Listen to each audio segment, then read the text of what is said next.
Did you know that you can land in an airport in Europe, tell the taxi driver that you want to go to your hotel, and he will tell you you're in the wrong country? Seriously, you can do this. We did. Hi, I'm Rick Higgins, and yes, that actually happened. And today we're going to give you 4 more culture shocks of living in Europe, one of which is going to be, well, how you can land in an airport and not realize what country you're in.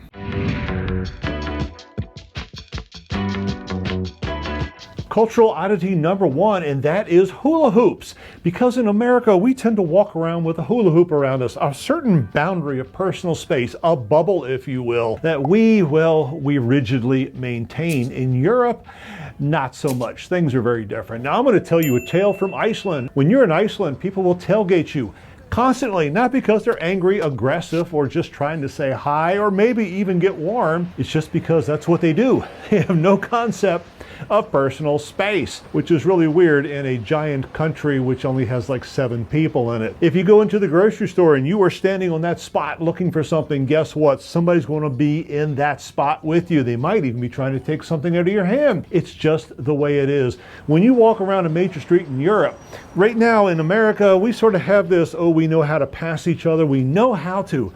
We'll keep our hula hoops intact. Not so much over there. If you expect people to sort of move out of your way, you're gonna run into them. So cultural oddity number 1 in Europe is your personal space bubble hula hoop. It ain't gonna be there.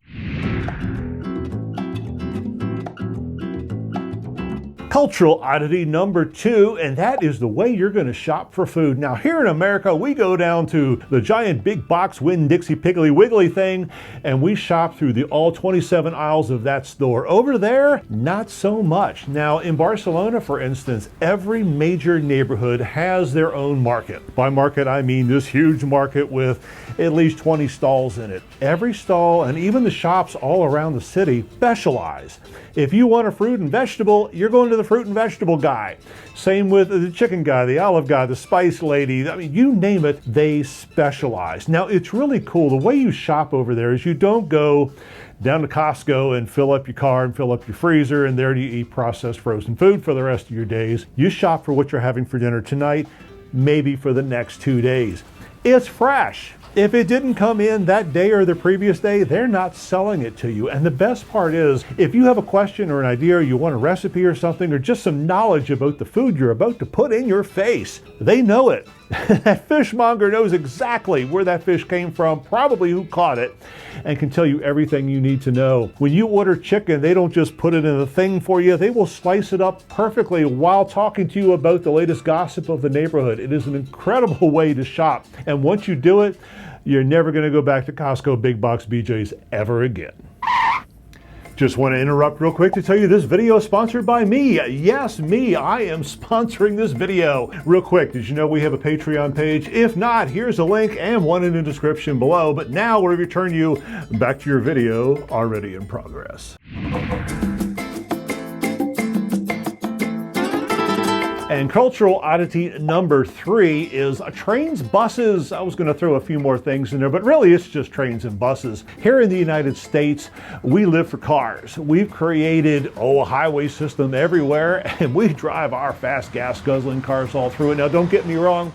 I like fast gas guzzling cars, especially the 1970s variety, but over there, they have public transportation down. Now here, if you want to get on a bus, it's usually because you're poor, destitute, or can't afford a car. Over there, it's because you don't want to afford a car. You get on a bus to go everywhere. They have so many more routes. There's so much more interconnected with the subway system and everything else. You can travel around any major city in Europe just on the buses, and you can do it affordably. It's incredible. But the best part are the trains. You can hop on a train, and there's local trains and long distance trains, and go anywhere. You're in Barcelona, you want to be in Madrid, go hop on a train, have a few beverages on the way, and enjoy the fact that you're not having to drive. A couple hours later, you're there. We were in Dusseldorf, Germany, and we decided we want to go up to Amsterdam. We hopped on a train, and in a couple hours later, after looking at gorgeous countryside, we're in the middle of Amsterdam, right dead smack in the middle. Everything is connected. Now, I really wish we had done that in this country. We didn't. But once you experience this thing, you're never going to want to go back. But the thing is, The American mindset is not to take trains. What do we got? Amtrak. We don't take buses because city buses are for the poor. Wash that from your brain. When you're in Europe, take the buses, take the trains, and don't worry about renting a car. You're not gonna need it. Okay, I've teased you long enough. I gotta tell you about this airport. And well, I'm not gonna tell you the country. We landed, we walked out of the airport, followed all the signs for the exit, and we walked up to a taxi driver, handed him this note which had the address of our hotel, and he looked at it and went, "I can't take you there." "Why can't you take us?" we asked. "Because that's in France." Like, "Yeah, aren't we in France?" And he's shaking his head. We should have known at the time that this happens all the time, but we were concerned. He's like, no, you are in the wrong country. This is Switzerland. And we're like, what the? We were very, very confused. Eventually, he let us in on the secret. He pointed in front of his car, and there is a fence and a whole bunch more taxis. He goes, "Go ask them. They're in France. They can take you where you want to go." We're still confused. What that basically boils down to is they have an airport that sits right on the border, and they don't have it marked really well. You can either go out the exit doors to Switzerland or go out the exit doors to France. Now, we thought we were going to have to go through all the rigmarole with passport control and whatnot, but no, it's all the EU. Once you're in, you can cross the borders all you want. You go back into the airport, you walk about 27 steps, and you go out the other door, and there we handed the little card to that taxi driver. He's like, "Oui, oui," and well, he took us where we wanted to go. So you can have fun in traveling. Things will shock you that, well, you're not going to find here, because honestly, if you were on the border between Georgia and Florida, would you ever care? They're still going to take you there. But that's my story. With that, be healthy, be happy. Stay tuned, because I've got a ton more culture shocks to share with you, and we'll see you soon.